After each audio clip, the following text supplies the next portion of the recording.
Just to say a few words about this very central topic.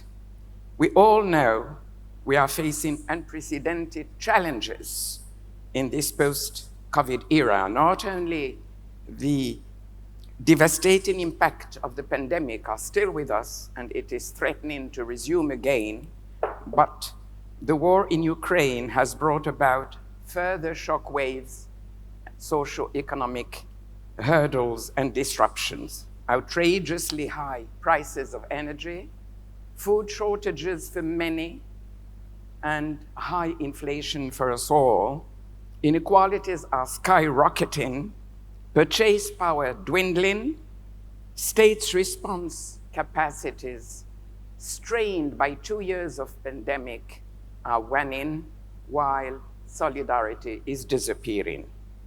So how can we talk of leaving no one behind in this very dim context? So just, if you allow me, very few highlight about the deepening of some areas of inequalities which are really central to our future, and perhaps question what is being done and what could be done to reduce these inequalities.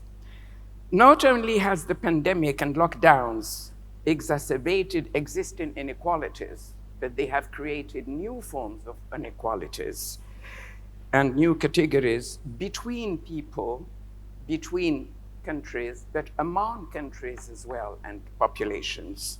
Health, of course, has been largely commented. I wouldn't come back on that. The digital divide has not been underlined.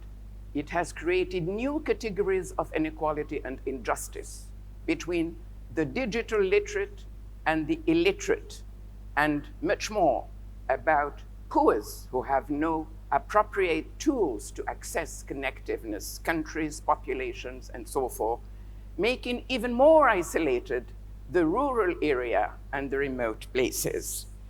And dramatic for all is the field of education, where the pupils who could not access distance learning have interrupted their schooling and were not able to resume after the end of lockdowns. And this is absolutely central for deepening the inequalities, because education is the irrigation of many, many inequalities when it is not there. So the acceleration of climate change as well, which accelerates not only disparities, but climate injustice. Here again, it's the poorest of the poor and the vulnerable who pay the high price and who are badly hit. Not to speak about gender inequality, which is across the sectors, the major source of inequalities among families and among various sectors. We know that women have been the first to be laid off and the most difficult to find and resume jobs after the lockdowns, because they had to attend families, schoolless children, and so forth. And of course, inequalities do vary according to the capacity of response and the quality of this response of individuals, groups, families, regions, national states, local authorities, and of course, the global community. So, allow me to see what could we do to reduce these inequalities.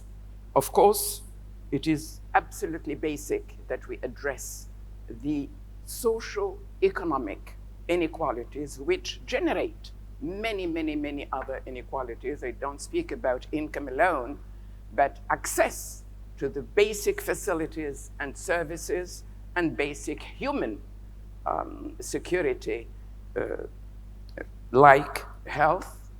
And in that respect, allow me to say that, for instance, in my country, not only we have shown what is the capacity of Morocco to bring about resilience, to have a quick answer to the pandemic by redeploying the fabric of its industrial tools, but as well to vaccinate 70% of the population, while it was not, unfortunately, it did not exceed 4% in the whole continent of Africa. But beyond that, we wanted to reduce the dependency of our country and of Africa at large on the foreign supply given the interruptions of the value of chain. So a plant for vaccines has been launched in Morocco, not only for COVID, but for the pandemics and which threaten Africa at large to be able to share with them. Education here again, it's a real problem with all the benefits. We women, we know what we gain from education and how it can reduce inequalities. Unfortunately, not many have this access to education. So it's absolutely basic that we look into it. It is already done. When you couple education with women, you have a lot of benefits. Lately, even in front of cancer, on the 28th of November, was published a research here in Europe with the findings that the less educated die more of cancer than the others, even in Europe across 18 countries. So you see how basic is education. We can say the same for legal literacy to allow women less inequalities because they have to know their rights when they have been granted and when they have won these rights, they have to defend them. And I should add as well, climate literacy. It is absolutely basic for prevention. And we really have to make sure that people access to it. So, reducing socioeconomic inequalities are absolutely basic. And the answer is, of course, people-centered strategies for development and as well for the recovery, assuming that the states can answer these requirements. We in Morocco, very a short example about what we are trying to do. We have been launching a new model of development, the Horizon of 2035, through large consultations between all sectors with the help of scientists and so forth, which will be knowledge-based with hub for education and research, not only for Morocco, but as well for Africa. And we are already doing this in the field of food security in Africa with 14 outreach centers in 14 African countries. And the second pillar will be social cohesion. And we have already launched a program for global coverage for health insurance and social security. But of course, much more should be done on the international arena, because if the responsibility lies with national states, whose capacity is limited in the developing world, the international community has an obligation which is much beyond ethics to have an active role in that. And unfortunately, we are not seeing it really clearly. Despite all the programs of the United Nations, the people who are in charge, who are in places of power, as Jeffrey Sachs said this morning, from wherever they are, have really to take responsibility. Because we have not seen international solidarity during the pandemic. No vaccines for Africa, 800 million, while we were needing 10 billion. We have not seen it either to support the recovery of very fragilized societies and economies. While billions were spent in America, in Europe, just name it, nothing was granted really. Not even the debt was wiped out. There was a moratoire, so you see what it means.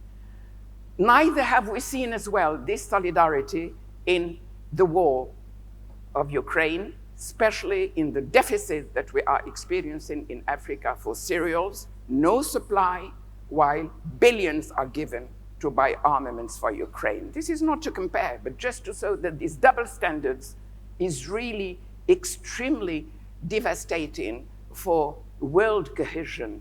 And afterwards, people wonder why Africa has abstained in the United Nations, resolution. So very quickly, I would like to say as well that there is no responsibility to support the recovery, but no responsibility to protect a very interesting concept which has been invented to be able to intervene, but not to help or to rescue the refugees where they are really threatened. Lack of solidarity as well to support these African countries, as I said. Last but not least, Climate change. Here, everybody has seen the outcome of COP27. Well, we were happy. This glimmer of hope about the creation of the Fund for Loss and Damages, which has been claimed for the last 30 years, and with no real, this is my final point, with no real commitment to the amounts of the funds, to the clear definitions, the committee will have to make it operational at best in COP28 in Dubai.